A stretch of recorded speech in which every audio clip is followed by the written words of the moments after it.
a couple of days ago, I recorded an episode about whether we believe God or not. It hasn't gone live yet, so I honestly don't know how everyone is going to respond.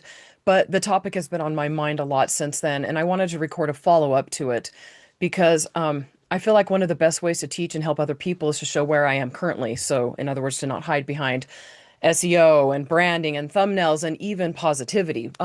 Do I believe in being positive and having a good mindset? Heck yes, I do.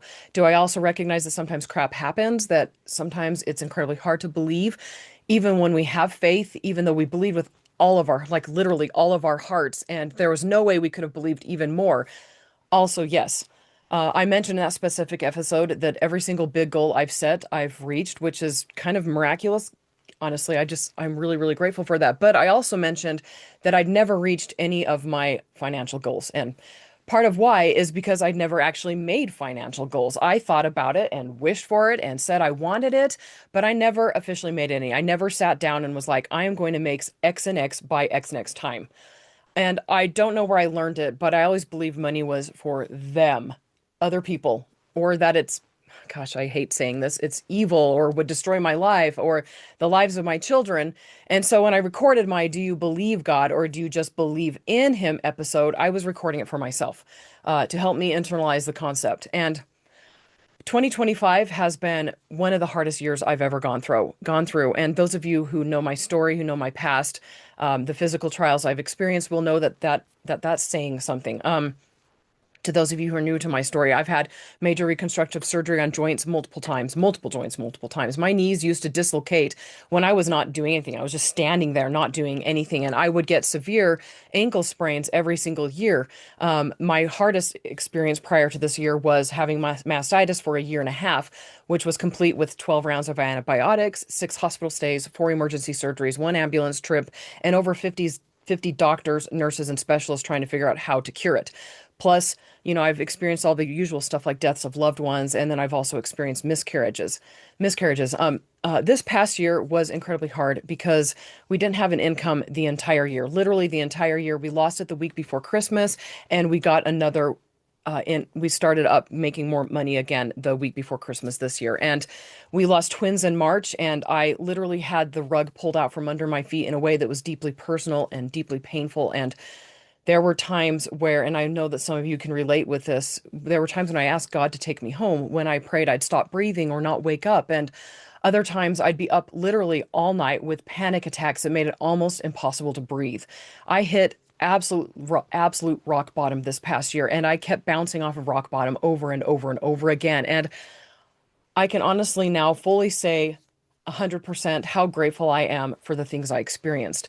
While I was going through all of those trials, I worked with a specialty therapist, and she kept telling me I needed to tell God how grateful I was for the trials that I was experiencing. I'm like, you're insane. No way am I going to say how grateful I am. But I didn't feel grateful, and I did it anyway. But saying those words stabbed thousands of knives in my heart.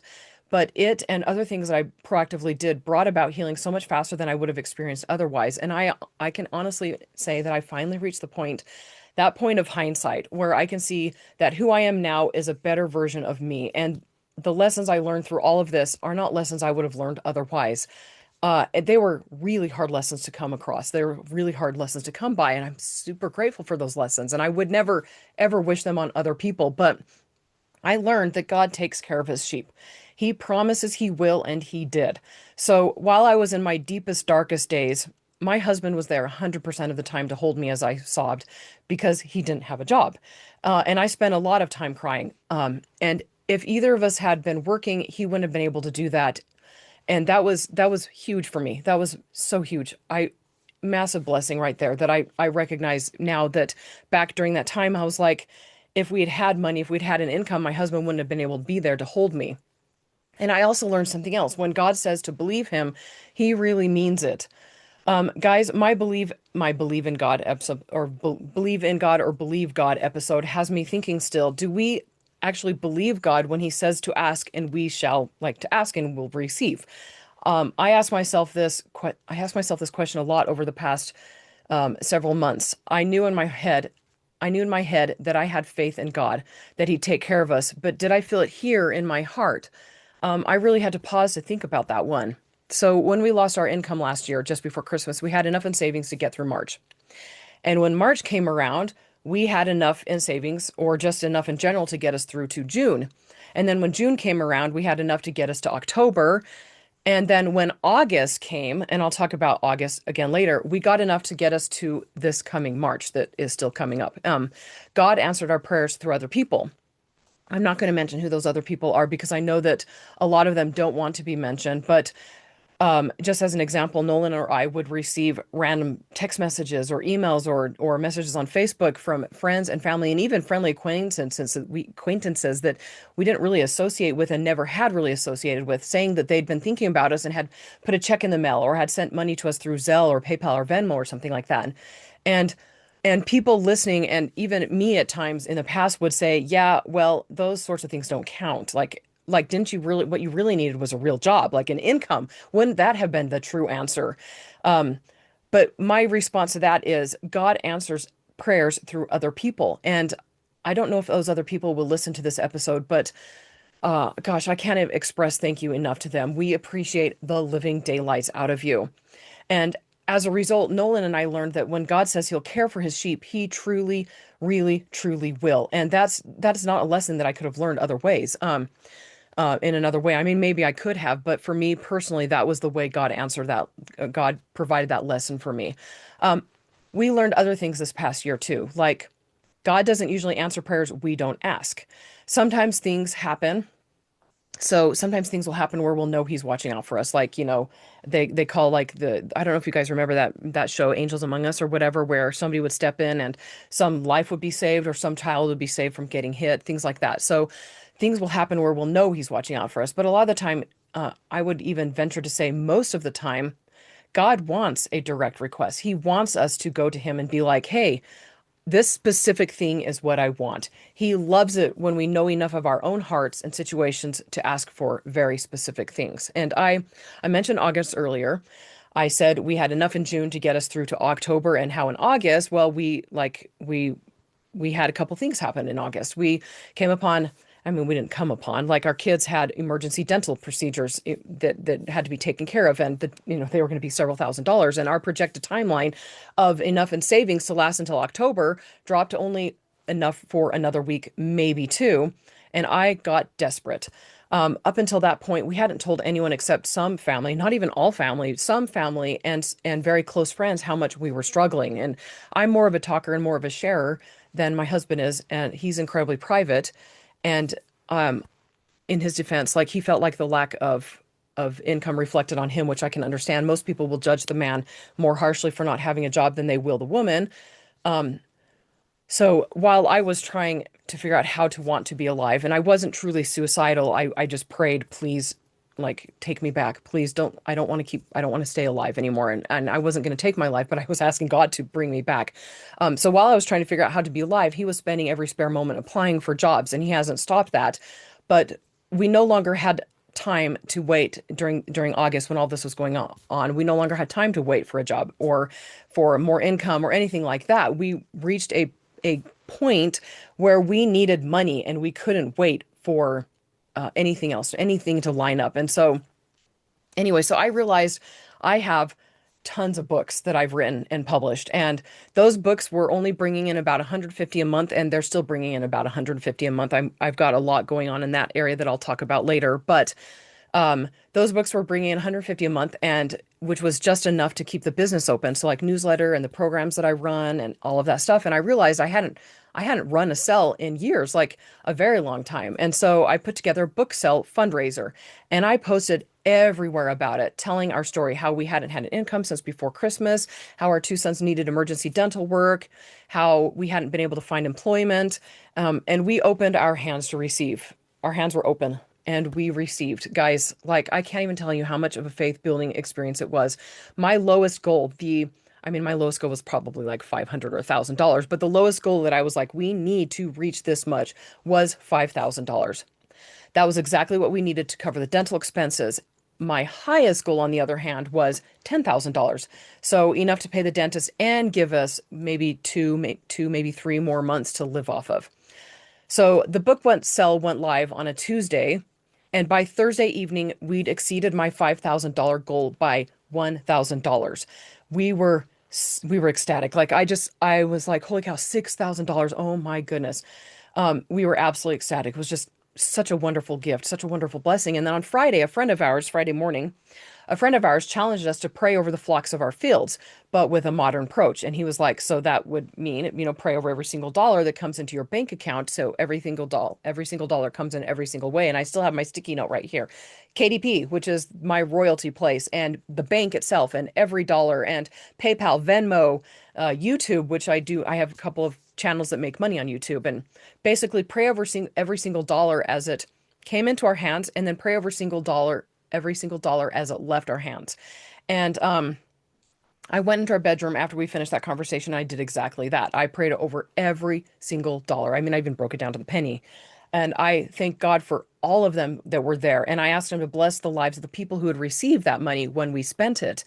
And then I asked God to continue blessing us. Like, it felt kind of weird, right? So it's weird. It's hard to ask for questions like this, but I asked him to send more money to us to help us reach our goal of $10,000, because we'd gone to $6,000, which within a couple of days. And I'm like, but we need more to cover, for a couple more months. And it felt weird asking for more. It felt so weird. But yeah. Anyway, so I asked God to continue blessing us, and I asked him to send more money to help us reach our goal of $10,000. And with half an hour of saying that, I went and we'd received an additional $2,000. And gosh, oh my gosh, I still can't believe that.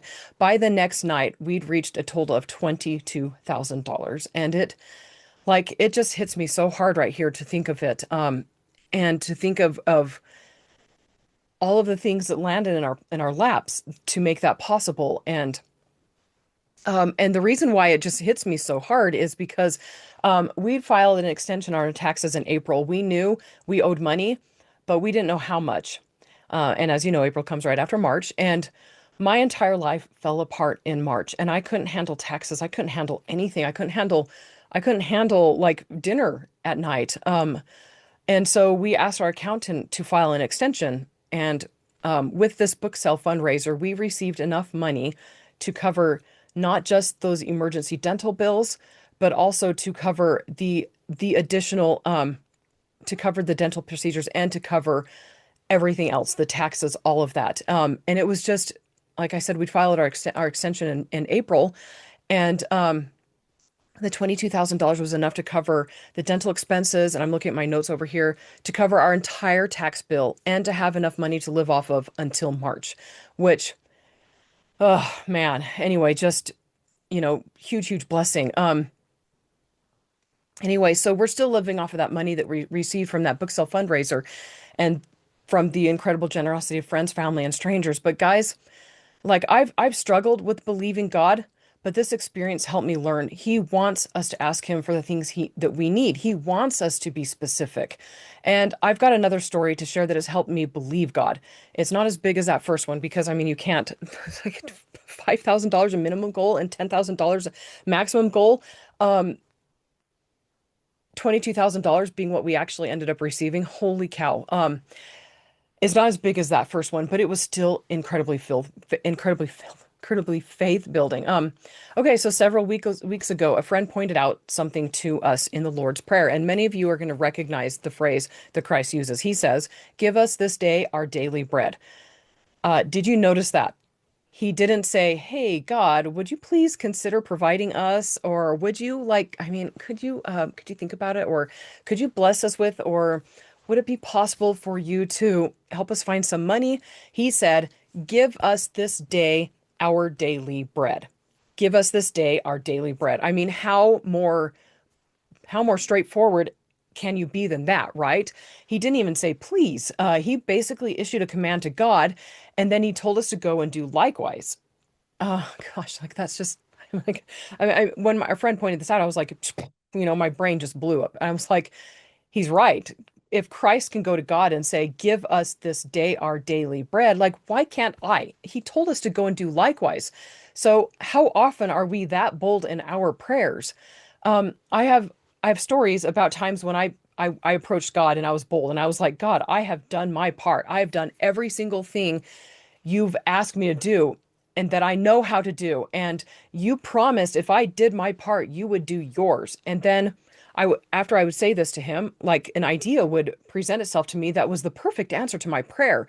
But I'd never done this with money. And I told you guys, like, I've reached goals, the big goals that I work towards, but I'd never set a big goal with money, and I'd never been bold about money, never ever done this with money. And it's because I have all sorts of old and bad belief systems that I'm working through when it comes to money. And things that I know God's like, you're human, you're only human, you're working on that and all of that.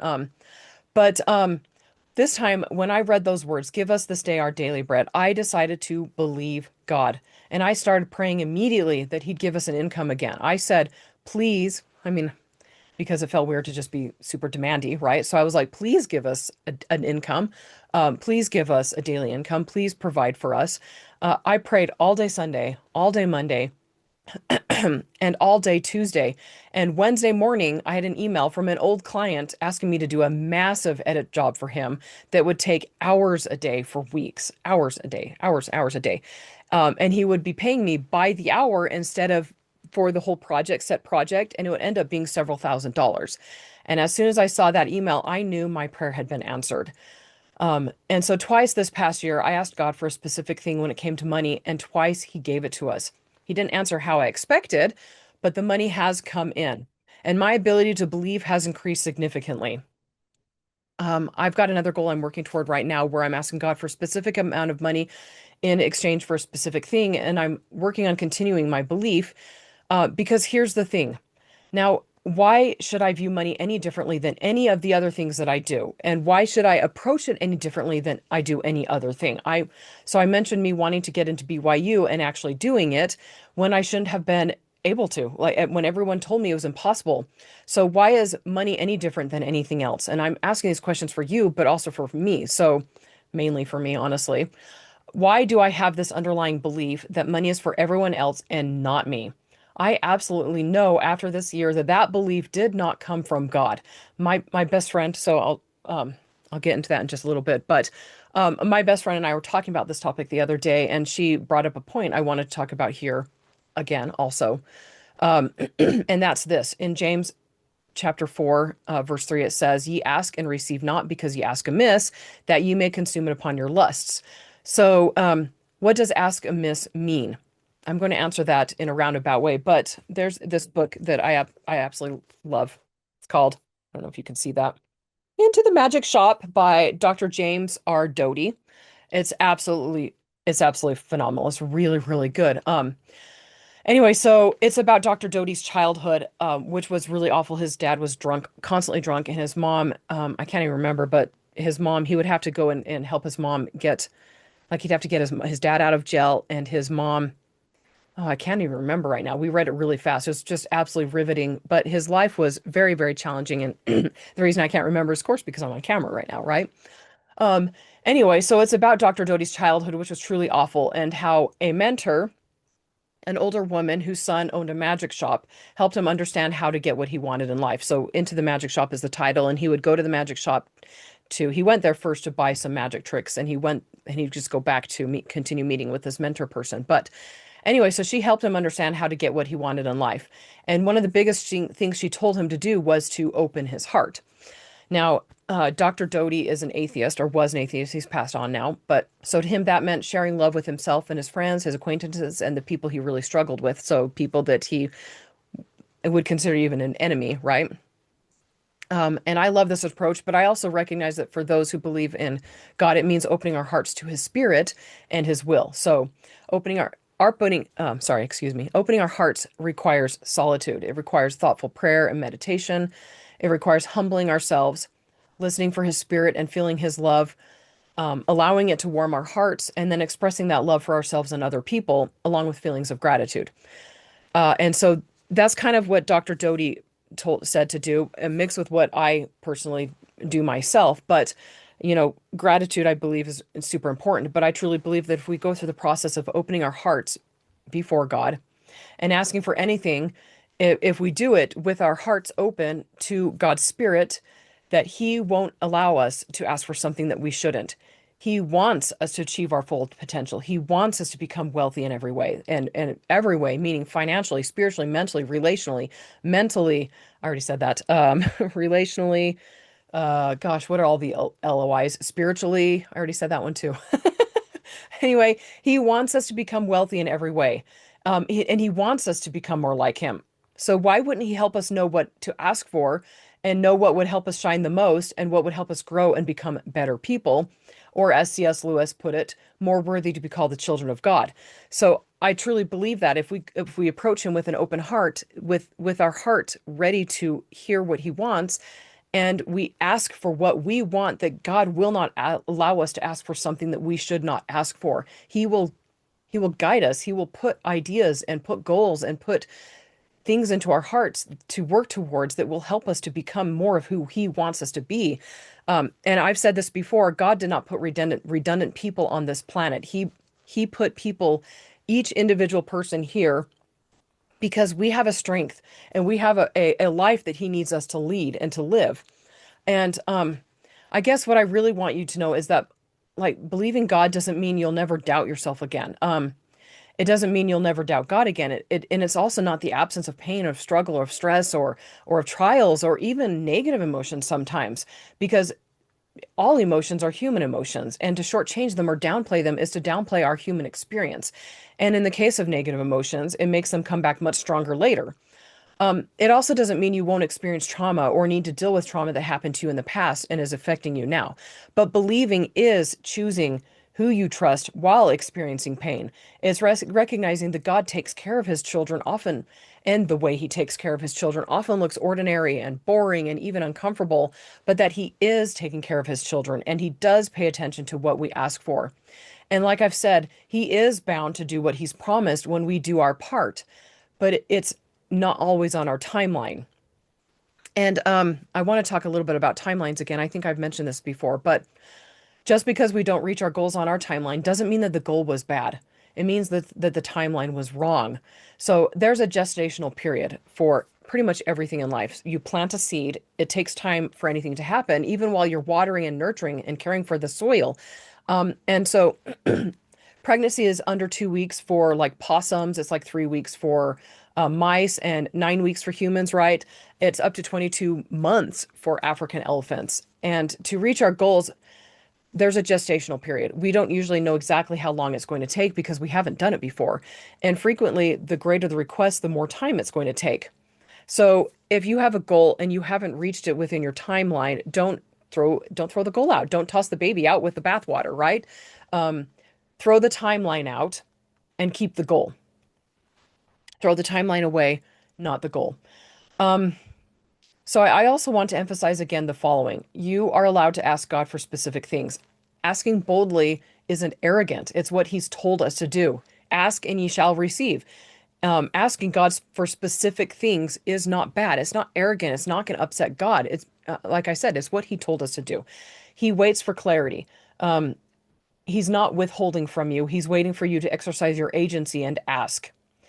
And like I've mentioned this already, frequently he answers through other people, right? So the answers to our prayers might not come the way we expect them to, but they will come. Another thing I want to emphasize is this. Money being for them isn't something God taught me. And I talked about this a little bit earlier. It's not something God believes. He's not a respecter of persons. I said this in the last episode on this topic.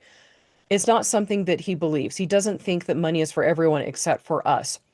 And anything that doesn't come from God is something I am allowed to unlearn. Guys, I'd love to have you unlearn it with me. I would love to have you relearn what it means to believe and to do that with me, because I'm still learning it. I'm still trying to figure out what all of this means and where I'm going with everything. And because of that, I'm actually making believe be my word of the year. So my ability to believe isn't going to suddenly appear. It's not going to come up from nowhere. It's going to come because I'm practicing it. And I want to invite you guys to practice with me. Would you practice it with me? And over the next few months, I'm going to continue sharing what I'm learning. And I absolutely love to have you join me. So please subscribe, share my podcast with people you think would appreciate it. And hit the like and the subscribe button, all of those things that I usually say at the end of my episodes. But my goal is to provide as much value to small business owners where, like, I like I want to provide so much value where you don't know what hit you, right? I don't want you to, I'm like you're going to wake up, you're going to be like, "Oh my gosh, I've got all this knowledge now," right? I want to help you with marketing and with smart business decisions, with the finances through it, with basically whatever I'm currently learning now when it comes to mindset that will help with the business, what's been on my mind, and then also through the interviews that I'm going to be holding with other people, or if it's like business tips, like I was saying, like marketing and things like that. Anyway, I'd love to have you on this journey with me. And guys, thank you so much for watching. I really do appreciate you guys. I love you guys so much. And I know that that's like one of those weird things to say, but I've come to understand that when I'm preparing these episodes and I'm thinking about who is going to be listening to it, I just feel this a sense of love for that person. Like I really want to help people. I want to provide value to people's lives. And when I'm not providing value to other people's lives, when I'm not teaching and helping, and I just I feel like my life is pointless. And I feel that I'm not living up to what God put me on earth to do, which is to help people and to bring clarity and to be a catalyst for other people reaching their goals and reaching success for themselves. And anyway, goodness. Okay, so that's pretty much it for this episode, and I might revisit the topic. Who knows? You know, it's been on my mind so much lately, and like I said, believe is going to be the topic of this next year for me. But that's pretty much it, guys. Thank you so much for watching. Thank you for taking this journey with me. Make sure you hit the like and the subscribe button and the bell icon to be alerted to future videos. And let's see if I can actually remember how to end my end my episode. Thank you so much, guys. I will talk to you all later. Bye.